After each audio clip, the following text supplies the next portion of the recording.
په دروغ باندې قسمونه ماته یو کس ویل په دروغ باندې گواهان ویل یو کس ته ویل چې زما څه کیس دی ویل هغه ویل چې څه گواهان موهانو ضرورتینو تماسه شتري نو ما ته چې دا څنګه وانه پیسې ورکو دنیا پیدا کی بچای داوا کلی د دروغ او پای باندې د دروغ قسم وکم او په دې قسم باندې د ځان له دغه مال حاصل کوم الله وې در پاره جهنم واجب کووري ول واجب کوم وحرم عليه الجنه جنت په حرام کو مسلم خپل صحیح کی حدیث څخه کړی دی نبی صلی الله علیه وسلم فرمایلی دی من اقتطع حق امرئ مسلم بيمينه فقد اوجب الله له النار وحرم عليه الجنه چا چې د یو مسلمان حق په دروغ قسم باندې واه په دروغ قسم باندې هغه حاصل کې ځانتا بچای داوا کلی د دروغ او پای باندې د دروغ قسم وکم او په دې قسم باندې د ځان له دغه مال حاصل کوم الله وې در پاره جهنم واجب کووري ول واجب کوم وحرم عليه الجنه جنت په حرام کوم فقال له رجل یو سړی وته ویل وین کان شین یسیرا یا رسول الله اگر که لګونت شوی او هغه حاصل کی پر قسم باندې نو امبا در پار جهنم واجبېږي نبی صلی الله علیه وسلم تو فرمایل وین قصیب من اراکن کده کی کرته ونه یو ډکه وی کنه معمولی غونته ام جهنم ځان واجب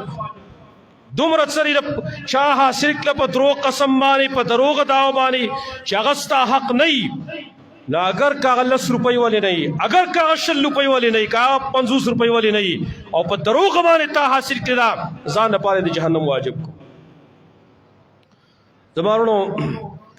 حرام خاصم حرام دي او چې بدی د بار به څو قسم موږي د دې وجه سره علت سره اصل کې قسم چې کیږي د الله په نوم باندې کیږي د الله په صفت باندې کیږي اور دې قسم په وجه باندې چې د په دروغ باندې وکړو د الله د نوم د بی عزتی وکړه د کلام بی عزتی وکړه د الله د صفات بی عزتی وکړه ځکه په دروغ کې پیش کوم زمون خلق په دې باب کې هیڅ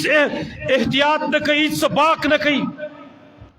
قسم خواړو له چاته څه غازرم نه ښکار کیږي دار سړی پر خپل باندې قسم اگر اغله دی او خاص کر بیا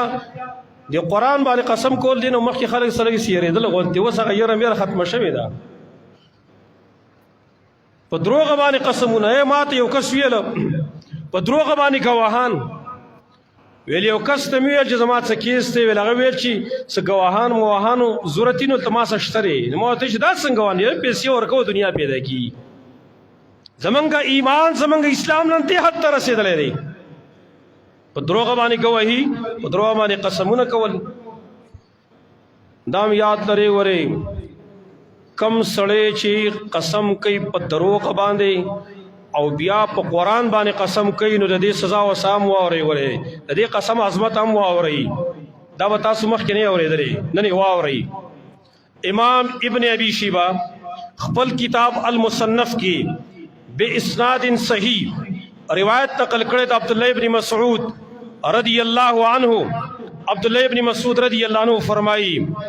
من حلف بسورة من القرآن لقی اللہ بعدد آیاتها خطایا چاچی په یو سورت باندې قسم وکړو الله سب میلاویږي او څومره چې د دې سورت آیاتونه دی هغه عمر به ګناهونه یې ددو بل روایت کې سره غلي دي من حلف بالقرآن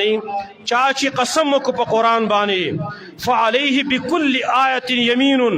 نو د هر آیات په وس کې به یو قسمی یعنی یو سړی په دروغ باندې قسم وکړو قرآن مخې ته کېښود د الله په صفت چې قرآن دی په دې قسم وکړو نو په دې قرآن کې سره بره شپږ زره آیاتونه دي سره بره شپږ زره د دې سړي قسم به څو قسم حسابېږي سره بره شپږ زره قسمونه حساب شو په خپل حساب اوس ولګوه سره بره شپږ زره قسمونه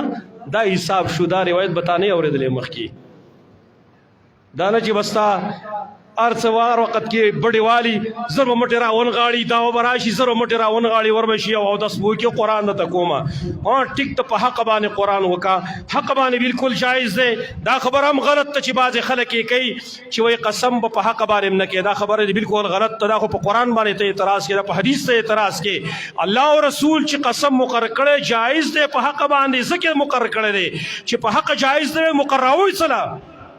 دا خبره دی هم غلط ده خو دا کوم سړی چې داسې وایي که نه دکې څه کشالهیي وایي قسم به په حق باندې هم نه کوي راته ښکاري تا کې څه چل شته دی دا شی په دروغه باندې دی وي خو چې په دروغه څوک قسم کوي او خاص کر په قرآن یې وکړو نو سره به شپږ زره قسمونه شو اوس ګرځه بس الله نه به په ورځ د قیامت باندې بیا جوابونه ورکوي